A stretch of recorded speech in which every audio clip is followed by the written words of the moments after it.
by Taryn Kloth, and Taryn is a Sioux Falls O'Gorman graduate, and I call you the GOAT of South Dakota high school volleyball, because I don't know if anybody's had more of a full career between college and high school. Just talk a little bit, if you can think all the way back to playing as a freshman, you know, or being a freshman. Oh, in high school? Oh my gosh. Okay. Yeah, way back. But talk about just your career a little bit and some of the experiences and just a synopsis of what it's all been like. Well, first off, I would have never in a million years would have told you that I would be playing beach volleyball at LSU for my 6th year. Like, I would have never guessed that in a million years. I also just kind of didn't really have any set expectations, because South Dakota volleyball was not a huge deal when I was a freshman. It obviously has gotten so big, and I'm so happy that there are so many girls that get to play the sport that I love so much. But I guess I didn't take no for an answer. And thankfully, like, Kairos was getting started, and now all these girls get to play this, and then we have Pentagon. We just have so much volleyball in this state now that it's actually getting out there. Like, people know where the state of South Dakota is, and it's kind of crazy. Talk about that a little bit. Is we have teams come in for our summer slam from Iowa, big volleyball state, Nebraska, obviously, Minnesota, and I get the population, right, is one thing, but what does South Dakota maybe have to continue to close the gap on neighboring states, just on talent level and depth of volleyball in our state? Honestly, it's all about the girls. Like, they have to want to play the sport. They have to want to come in early and get better, like, become great volleyball players, so that they get more experience, and then they get more publicity, and just more people will know that South Dakota can have great volleyball players. Like, where you grow up should not mean that you cannot play a sport because it's not super well known. That drives me insane. I really want everybody to know that if you want to go play Division I volleyball and you're willing to put in all the effort all the time, you can do it. Talk about the times and goal setting, because we've talked the athletes out there, and whether it's going to college, because a very small percentage will go to college, and even fewer of them do anything after college, right? So as far as making a career out of it, not so much. But talk about goal setting. Did you do that early on, or did that start when you were in high school? Talk to athletes about that. Yeah, I think goals are huge. I like I said just a little bit ago, when somebody tells me no, or I can't do something, or that's probably not possible, I want to do everything in my power to make it possible. So setting goals, even if they are like crazy high, why not? What's difference, media-wise? We don't do a lot, but what when you've seen, Creighton, I know basketball's big at Creighton, LSU, obviously football's fairly important at LSU, but what's media attention like for volleyball there? Does it still have a long ways to go? Is it pretty good? You guys were #1 in the country this year at beach when the season got called off, so talk about that. I would say there was a lot of coverage. Louisiana loves beach volleyball.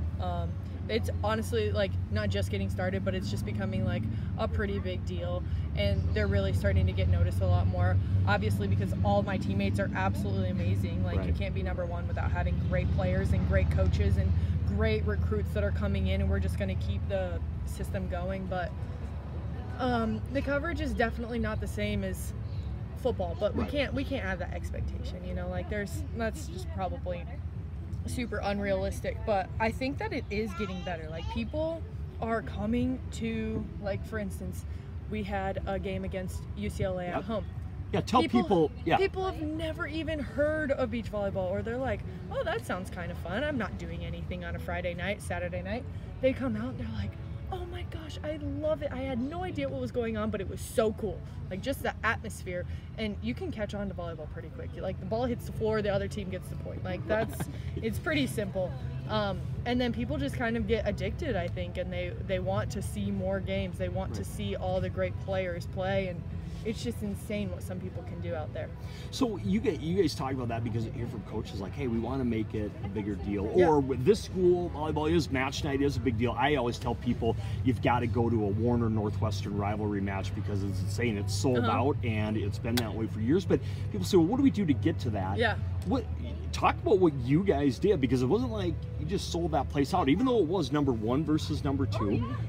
Did you talk about going to Subway and telling people, if people out there want to make their volleyball program a bigger deal, you gotta put in the work. Like we handed out posters. A lot of us seniors and like all of my teammates, we had posters, and they're like, here, you guys can hand these out. And we went to Subway, we went to like every restaurant. We're like, hey, can we please put this up? And they're like, oh my gosh. And then some of the people that were working inside Subway were like, can I take one home? This is so cool. Oh my gosh, I can't wait to bring my kids. Like, go out there and find your fans. Like, they will come if you make it exciting and make them want to be there too. Like, they will come. Talk about, because we work all around the state, and obviously we're blessed in Sioux Falls. Yeah. A lot of opportunities. I mean, a SAM facility like this, it doesn't happen everywhere. But what can a kid do if they're maybe in a Class B size town, but they love volleyball? What would you encourage them to do if they want to have goals like yours? Is it impossible, or what do they do? No. I mean, a lot of people would have said it's impossible to do it. Some of the people from South Dakota have done. I mean, you look at Maggie DeYoung, Aaron Radke. If somebody would have said that they were going to do that 5 years before, they would have said they're crazy. But they did it, and they didn't take no for an answer, and I think that's the best part. If you do live in a smaller town in South Dakota, I don't think that's a reason that you should not be playing. Or like not even have the goals to attempt to do so because you live somewhere. I would say it's probably more challenging, but you are probably going to have to make more sacrifices. I mean, talk to your parents, see what you can do, see what kind of training you can do, how often you can do it. Yeah, there's going to be sacrifices, but I think it's possible. Well, we see here, we talked about a program like Gravity Christian. They had 2 girls that drove last night. Yeah. Did you meet Olivia? Oh my gosh, and I'm so happy. Oh my I know. Gosh. Well, and if you know Olivia, we talk about her all the time, but if that kid can't make you smile, right? And Riley, those are examples of kids in a program that's trying to take that next step. Absolutely. I think it's amazing. Yeah, driving. And what do you say about, it's so odd for me, the club, talk about club and talk about your high school experience, because you go to school with the high school kids every day. Yeah. You spend a lot of time with the club. Talk about the benefits of both playing, in your high school program, but also playing club, which you had a ton of success with. I think it's huge to be able to play with anyone. Like, not being so stuck in one way, like I have to play with these people and that's the only way I'm going to be great. Go out there, learn from other people, make other people great around you. Learn from their mistakes. They can learn from you. I think being around a lot of people is great because you can just learn so much from every person. They do so many things differently that in the end, it's going to help you. And I like that you touched on such a huge point, because I think people look at an athlete like yourself, right? All we see is the newspaper, right, or the TV clips about, getting a tryout for the Olympic team and being in the national tournament, things like that. And we assume it's easy. Tell athletes, is there ever a time, have you ever dealt with disappointment in your career? Yes, I didn't get to play at Creighton sometimes, and I didn't get to play at LSU sometimes. Right. Did I like it? Absolutely not. Right. Is it possible that it's going to happen? Yes, always. You have to know that going in. It is disappointing, but I think it's your mindset about it. Like, if you do not get the news that you're expecting, and then you shut down and you become a horrible teammate and you don't know what to do with yourself because you are not having all of that adrenaline from like doing well all the time, like you have to figure out different ways. You have to have positive self-talk and just be like, hey, this is not where I want to be right now, but this is where I am. I'm going to do whatever I can to make this situation great. So is that what you did when those, I mean, what did you do for athletes out there? Because I go through it all the time. Yeah. When you got that news and you were devastated, right? And here's a Division I athlete that we think life's just perfect. When you got that, what did you do? Because you had a couple choices, I'm guessing. Oh, and I absolutely learned a lot. Like me from freshman year to me now, I really wish that I could not be that selfish probably and that like mentally immature, I would say, and that takes time. Like I am not dissing on anybody that it is challenging, and I will never say that it's not. I will say that try and just like go in with the mental expectation that things could not go your way. You know? Right. Hey, talk about wrap up, and we'll let you get to running your camp and having a little lunch here. So appreciate your time, but I want to wrap up with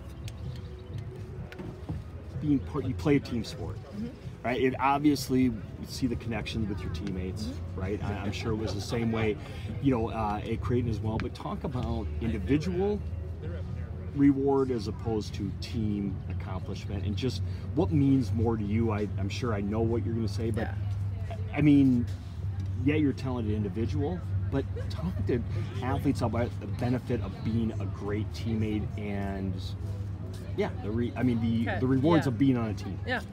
My favorite game was not even a game that I played in. It was when I watched Tony and Ashlyn win in Hawaii. Like, I didn't really care what just happened in my game. I wanted them to win. And I think that is like the coolest part and why our team was so special this last year. All we wanted to do was win. Like, we didn't care who was out there, and we were going to do anything that we could from the sidelines because that's all we could do. What type of leader are you? Because we talk to girls all the time about being a positive leader, and you can do that different ways. You can do that simply by your actions. Yeah. You can be vocal, right? But what type of leader have you been throughout your career? Are you, I'm guessing, vocal, right? Like, that's nothing wrong with that. That's awesome. Yeah, but are you, hey, I'm going to dig in and be the hardest worker? Am I going to be the rah-rah? What's your leadership style? I would like to think that I'm encouraging. I want people to take risks to be better, and I want them to know that they can. So like when they do, I scream from like 3 courts down. I'm like, I saw that, and I just think it's super cool, and I'm really proud of them. I'm also like team mother because they all call me team mom, and I just like I feel like I care about them so much, and I just want everybody to be absolutely amazing. So I don't know, a vocal leader. I hope encouraging. But yeah, I agree. There's a lot of different ways to be a leader, and I think that's another thing is like, do not force leadership in a way that you think it should be. Like, just kind of have your own way to be a leader. You know, like there are so many different ways, and if somebody is already the vocal leader and you don't want that role anyway, share and go be the best leader in actions that you can be. And that's going to be huge for your team, and you're going to help them out so much.